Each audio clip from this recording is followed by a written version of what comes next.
பிரியமான தேவனுடைய பிள்ளைகளே, மறுபடியுமாக கர்த்தருடைய நாமத்தினால உங்களை வாழ்த்துகிறேன்.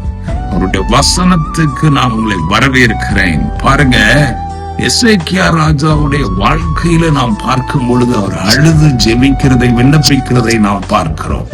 சில நேரங்களில் வியாதி, வறுமை, சோதனை, கஷ்டங்கள் வரும்போதெல்லாம் நாம் அந்த எசேக்கியா செய்ததை போல செய்யும் பொழுது உண்மையிலே ஒரு பெரிய காரியத்தை, அற்புதத்தை, அதிசயத்தை நாம் காண முடியும். பாருங்க, ஏசாயா 38 அதிகாரம் பாருங்க 3 வசனத்திலே, கர்த்தாவே, நான் உமக்கு முன்பாக உண்மையும் மன உத்தவமாய் நடந்து உமது பார்வைக்கு நலமானதை செய்தேன் என்பதை நினைத்தருளும் என்று விண்ணப்பம் பண்ணி எசேக்கியா மிகவும் அழுதான். ஹல்லேலூயா.